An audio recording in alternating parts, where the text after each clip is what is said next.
شیعہ حضرات کا ایک عقیدہ یہ بھی ہے کہ اللہ سبحانہ و تعالیٰ کو بدا یعنی مغالطہ لاحق ہوتا رہتا ہے، جیسا کہ تحفہ اثنا عشریہ میں ہے، یقال بدأ لہ اذا ظہر لہ رأی مخالف للرأی الاول، جب پہلی رائے کے مخالف رائے ذہن میں آئے اس وقت کہا کرتے ہیں کہ بدأ لہ۔ اب مجمع البیان شیعوں کی معروف تفسیر کی کتاب ہے، دیکھیں یہ شیخ صاحب اس میں کیا فرماتے ہیں، کہتے ہیں بل بدأ لکم ما کانوا یخفون من قبل الآیہ۔ اب آیہ سورہ انعام کا حوالہ دیا ہے اور پھر کہا ہے کہ بدأ یبدأ بدءا اذا ظہر وفلان ذو بدوات اذا بدأ لہ الرأی وبدأ لی فی ھذا الامر یبدأ بدأ یبدأ بدأ وابداء لا يجوز علی اللہ سبحانہ وتعالی لأنہ العالم بجمیع المعلومات لم یزل ولا یزال۔ کہتے ہیں کہ جب کوئی چیز ظاہر ہو تو بدأ یبدأ بدءا بولتے ہیں، اور جب کسی شخص کو ایک رائے کے بعد دوسری رائے ظاہر ہو جائے تو ایسے شخص کو وہ ذو بدوات کہتے ہیں۔ اور اس لفظ کا استعمال اس طرح بھی آیا ہے کہ بدأ لی فی ھذا الامر بداءً، اور بدا ہے اس کا اطلاق اور استعمال اللہ سبحانہ و تعالیٰ کی ذات کے لیے جائز نہیں بالکل، کیونکہ وہ تمام معلومات کا ازلاً ابداً عالم ہے۔ یہ شیخ نے یہاں پر طبرسی نے علامہ نے کہہ دیا کہ اللہ تعالیٰ کے لیے مغالطے کا لفظ استعمال نہیں کرنا چاہیے، کیونکہ اللہ کو پہلے سے ہی ہر چیز کے ہونے کا علم ہے۔ لیکن شیعہ مذہب کے اندر جب کسی مجتہد یا عالم یا فقیہ کی رائے ائمہ معصومین کے خلاف ہو تو اس مجتہد عالم کی رائے مردود ہو جاتی ہے۔ لہٰذا جو شیخ نے کہا ہے نا کہ اللہ کے لیے ایسا نہیں بولنا، نہیں، یہ شیعہ مذہب کے اندر یہ بنیادی عقائد میں سے ہے کہ معصومین نے جو اللہ کی طرف نسبت کی ہے، ائمہ معصومین نے، ائمہ اہل بیت میں نے، کہ اللہ کو مغالطہ لگ گیا تو لہٰذا اس کو ماننا ضروری ہے اور اس کو ماننا حق ہے، جیسا کہ اصول کافی کے اندر بھی موجود ہے کہ حضرت سیدنا امام باقر علیہ السلام اور امام جعفر صادق علیہ السلام میں سے کسی ایک نے فرمایا کہ کسی چیز کے ساتھ اللہ تعالیٰ کی ایسی عبادت نہیں کی گئی جیسا کہ بدأ کے ساتھ کی گئی ہو۔ اللہ اکبر۔ اور ابن ابی عمیر نے ہشام بن سالم سے روایت کی ہے کہ کسی چیز کے ساتھ اللہ کی ایسی تعظیم نہیں کی گئی جیسی بدأ کے ساتھ کی گئی، یعنی سب سے بہتر تعریف اور سب سے بہتر عبادت اللہ کی یہ ہے کہ اللہ کے بارے میں یہ یقین رکھنا کہ اللہ کو مغالطہ لگ جاتا ہے، اللہ کو غلطی لگ جاتی ہے، پہلے اللہ کچھ کہتا ہے پھر اللہ کو پتہ چلتا ہے کہ نہیں ایسا نہیں، یہ بات ٹھیک ہے۔ یہ ہے ان کی اصول کافی میں اللہ رب العزت کے بارے میں ایسی ذلیل حرکت۔ پھر اس کے بعد فرمایا قال سمعت الرضا، امام الرضا سے میں نے سنا یقول ما بعث اللہ نبیا قط الا بتحریم الخمر وان یقر للہ بالبداء، کہتے ہیں کہ اللہ تعالیٰ نے کوئی پیغمبر ایسا نہیں بھیجا جس نے شراب کی حرمت نہ کی ہو، ٹھیک ہے، اور اللہ تعالیٰ کے لیے بدع کا اقرار نہ کیا ہو، یعنی ہر نبی نے یہ بھی اقرار کیا کہ اللہ کو مغالطہ لگ جاتا ہے، استغفر اللہ ربی من کل ذنب اتوب الیہ۔ اب اصول کافی مزید امام جعفر الصادق نے فرمایا کہ عبد المطلب تنہا ایک امت میں اٹھایا جائے گا جس پر بادشاہوں کا سا جلال اور پیغمبروں کے نشان ہوں گے، اور اس کی وجہ یہ ہے کہ وہ پہلے شخص ہیں جو بدا کے قائل ہوئے۔ انہوں نے سب سے پہلے کہا کہ اللہ رب العزت کو بدا ہو جاتا ہے، یعنی مغالطہ لگ جاتا ہے۔ عزیزان گرامی قدر، یہ فرق شیعہ علامہ نوبختی شیعہ یہ تباہ ہوئی ہے نجف سے، اس میں آپ ذرا ملاحظہ فرمائیں کہ جب امام جعفر رضی اللہ تعالی عنہ نے اپنے بعد اپنے بیٹے اسماعیل کی امامت کی طرف اشارہ کیا کہ یہ میرا بیٹا اسماعیل ہے، یہ تمہارا امام ہوگا، ثم مات اسماعیل، پھر امام کی زندگی میں ہی جو اس کے بعد کا امام ہونا تھا اسماعیل، ان کا صاحبزادہ وہ فوت ہو گیا فی حیات ابھی ہے، اپنے باپ کی زندگی کے اندر ہی۔ راجعوا تو پھر گئے ان امامت جعفر، امام جعفر صادق سے لوگوں نے کہا کہ تو امام ہے ہی نہیں، پھر گئے لوگ، وقالوا کذبنا، انہوں نے کہا کہ تو ہم سے جھوٹ بولا ہے، تو نے کہا تھا کہ میرا بیٹا اسماعیل جو ہے یہ امام بنے گا، ولم یکن اماما، یہ تو امام نہیں رہا، لان الامام لا یکذب، تو امام نہیں رہا کیونکہ امام کبھی جھوٹ نہیں بولتا، اور ان کا یہ بھی عقیدہ ہے کہ ائمہ جھوٹ سے پاک ہیں، ان کی زبان پر کبھی جھوٹ نہیں آ سکتا۔ کہا تو امام نہیں ہے امام جعفر صادق علیہ السلام کے بارے میں۔ وحکموا علی جعفر انہ قال ان اللہ عز وجل، اور کہا کہ امام جعفر ایسا کہتے ہیں کہ اللہ رب العزت کے بارے میں کہ بدا لہ، اس کو مغالطہ لگ گیا ہے فی امامت اسماعیل، میرے بیٹے اسماعیل کی امامت کے بارے میں، یعنی اللہ نے کہا تھا کہ تیرا بیٹا اسماعیل جو ہے یہ امام ہے۔ فانکروا البداء، انہوں نے اللہ کے بارے میں مغالطہ لگ جاتا ہے اس قول کی نفی کی، انہوں نے کہا جی نہ ہم نہیں مانتے، نہ اس کو امام مانتے ہیں، نہ اس کے قول کو مانتے ہیں کہ اللہ کو بدا ہو جاتا ہے، اللہ کو مغالطہ ہو جاتا ہے، اللہ کو غلطی لگ جاتی ہے۔ والمشیہ، اور مشیہ کا بھی انکار کیا من اللہ تعالی۔ قالوا ھذا باطل لا یجوز، انہوں نے کہا یہ تو بالکل باطل ہے، جھوٹ ہے، ہم اس کا اقرار نہیں کریں گے۔ پتہ کیا چلا کہ ان کے مطابق امام جعفر صادق کو بھی پتہ نہیں تھا کہ میرا بیٹا اسماعیل جو ہے یہ امام بنے گا یا مر جائے گا، انتقال کر جائے گا۔ بعد میں پتہ چلا کہ اوہو امام تو اس نے بننا تھا، میں نے لوگوں سے کہہ دیا، لیکن چونکہ اللہ نے مجھ سے کہا تھا تو جھوٹ میں ہی نہیں بول رہا، نعوذ باللہ جھوٹ تو اللہ ہی بول رہا ہے، کیونکہ اللہ کو مغالطہ لگا تھا، اللہ نے کہا تھا کہ تیرا بیٹا اسماعیل جو ہے یہ امام بنے گا، تو اب اللہ نے اس کو مار دیا، پھر اللہ کو مغالطہ لگا تھا، اب اللہ نے ٹھیک کہا ہے کہ تیرا بیٹا اسماعیل امام نہیں ہے بلکہ وہ موسیٰ کاظم جو ہے وہ تیرا بیٹا جو ہے وہ امام بنے گا۔ اسی طرح آپ دیکھیں ذرا کہ یہ امام جعفر صادق علیہ السلام جن کا بیٹا اسماعیل فوت ہوا تھا، ان کی کتاب وہ جو کہتے ہیں کہ ہمارے امام نے کہا کہ اصول کافی ہمارے شیعوں کے لیے کافی ہے، ذرا اس کی روایت ذرا سنیں۔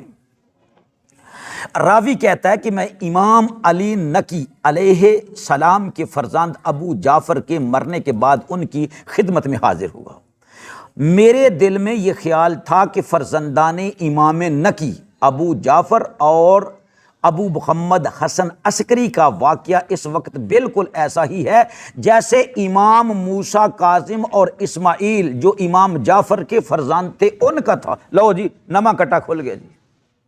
اب دیکھیں ذرا ان کا عقیدہ کیا ہے کہ امام معصوم ہوتا ہے غلطی سے بھی، لیکن بدا ہو جاتا ہے امام کو بھی، اور کیوں بدا ہوتا ہے؟ اس لیے کہ اللہ کو بدا ہو گیا۔ تو صرف یہی نہیں ہے کہ امام جعفر الصادق کو مغالطہ ہوا اپنے فرزند کس کے بارے میں؟ اسماعیل کے بارے میں، نہ بلکہ کہتے ہیں، راوی کہتے ہیں کہ میں حضرت امام نقی رحمۃ اللہ علیہ کے پاس گیا، کب؟ جب ان کا بیٹا ابو جعفر انتقال کر گیا۔ وہ امام نے فرمایا تھا، کس نے؟ امام نقی نے کیا فرمایا تھا کہ میرا بیٹا ابو جعفر جو ہے یہ میرے بعد امام ہے، تو ان کی زندگی میں ہی ان کے بیٹے کا انتقال ہوگا، کس کا؟ ابو جعفر کا۔ تو ابو جعفر کا انتقال ہو گیا تو لوگوں نے کہا نہ ہم نہیں مانیں گے، امام یہ امام ہی نہیں ہے، یہ تو جھوٹ بول رہا ہے، اس نے تو کہا تھا کہ میرا بیٹا جو ہے ابو جعفر یہ امام ہوگا، ابو جعفر کا انتقال ہو گیا، اب یہ کیا کہہ رہا ہے کہ حسن عسکری جو ہے وہ امام ہوگا۔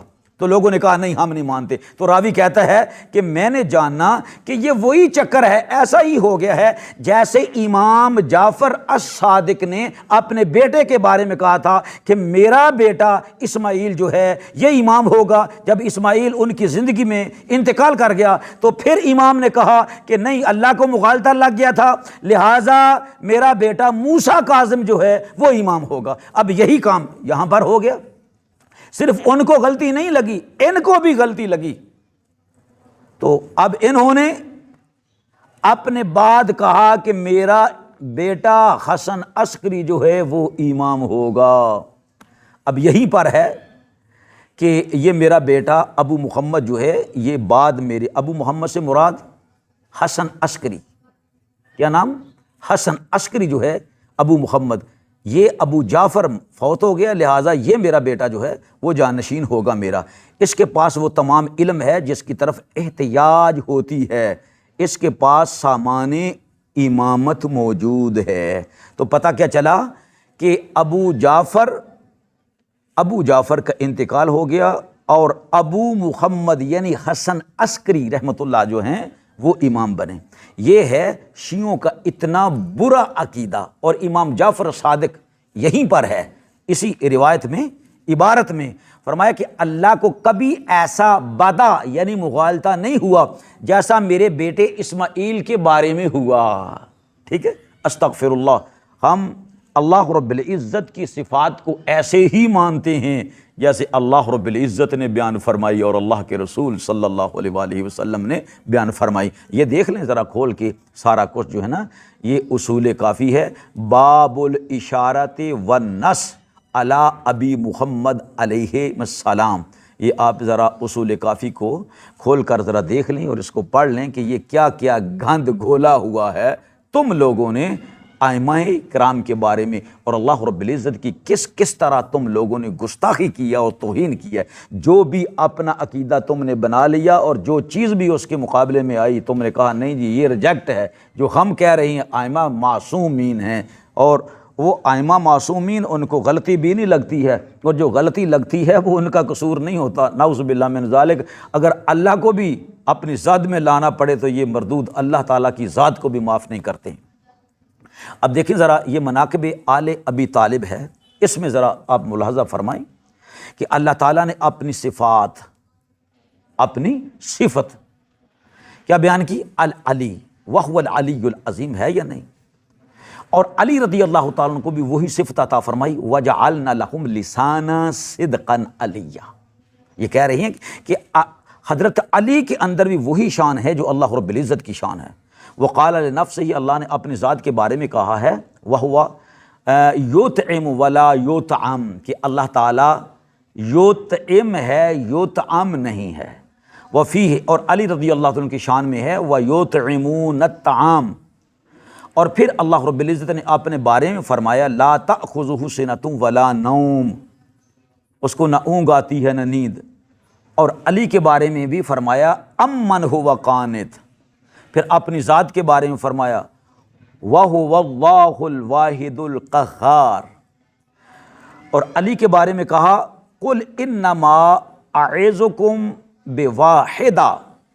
اور امام علی رضا نے فرمایا کہ نبی اقدس صلی اللہ علیہ وسلم کا ارشاد گرامی ہے علی رضی اللہ تعالیٰ عنہ کے بارے، بیکا وہ ذات قریش، وقال لنفسہ، اللہ نے اپنی ذات کے بارے میں فرمایا ہے نا قُلِ اللَّهُمَّ مَالِكَ الْمُلْكِ، تو علی کے بارے میں بھی کہا وَإِذَا رَأَيْتَ ثُمَّ رَأَيْتَ نَعِيمًا وَمُلْكًا كَبِيرًا۔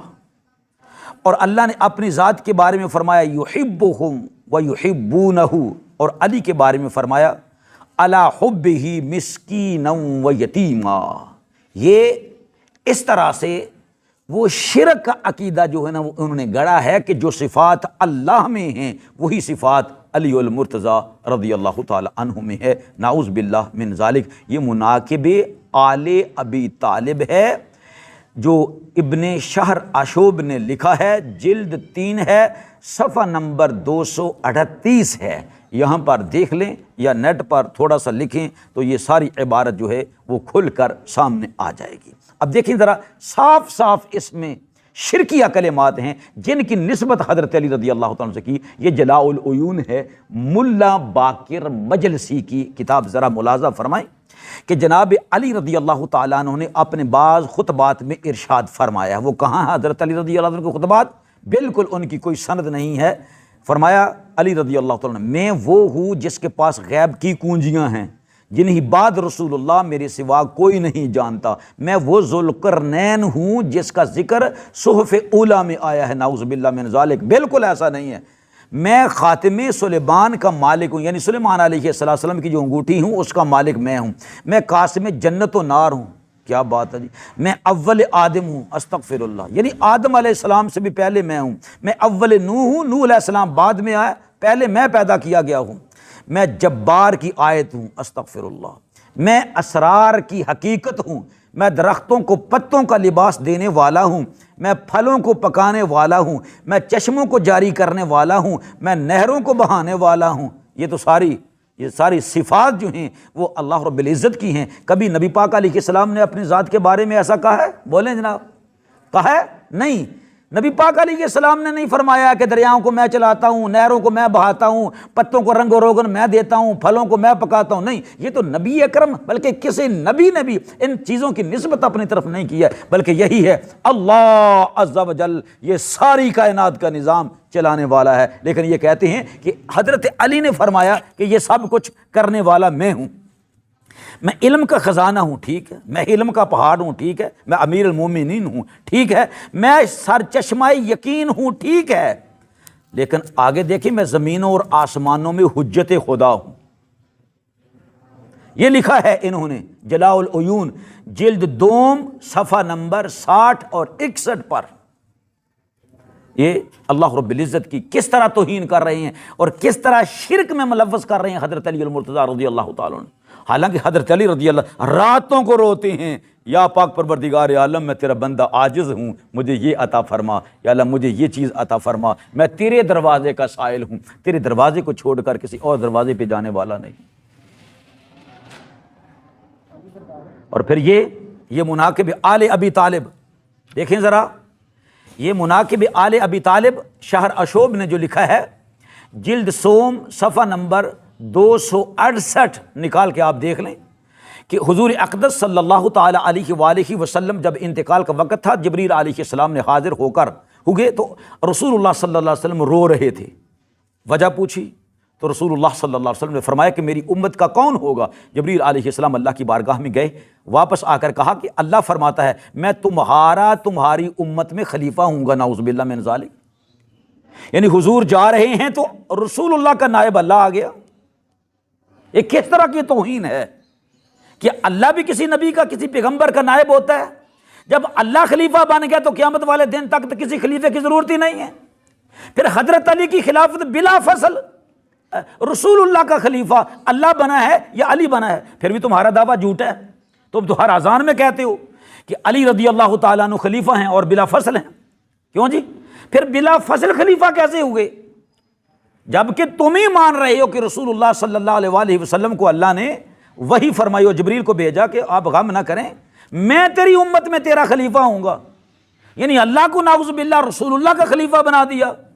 تو پھر حضرت علی المرتضیٰ رضی اللہ تعالیٰ عنہ کو تم خلیفہ اول کیوں کہتے ہو، خلیفہ بلا فصل کیوں کہتے ہو؟ اللہ کی ذات کے بارے میں کہو نا کہ اللہ خلیفہ بلا فصل ہے، تو کیا تمہارے نزدیک یہ ہے کہ اللہ مر جائے گا یا مر گیا؟ نعوذ باللہ من ذالک۔ اللہ رب العزت تو حی القیوم ہے، لہٰذا کسی طرف تو آؤ، یا کہو کہ اللہ مر گیا تو اس کے بعد خلیفہ علی بنے، لیکن پھر بھی دعوے میں جھوٹے، کیونکہ تم تو کہتے ہو کہ بلا فصل علی المرتضیٰ خلیفہ ہیں، نبی پاک علیہ السلام کے پہلے خلیفہ ہیں۔ تو پھر جب اللہ کو بنا دیا تو اللہ کو تو موت بھی نہیں آتی، تو علی رضی اللہ تعالیٰ عنہ پھر خلیفہ کیسے بنے؟ یعنی ایسا مردود ان کا یہ عقیدہ ہے اللہ رب العزت سبحانہ و تعالیٰ کی ذات کے بارے میں خلافت کا۔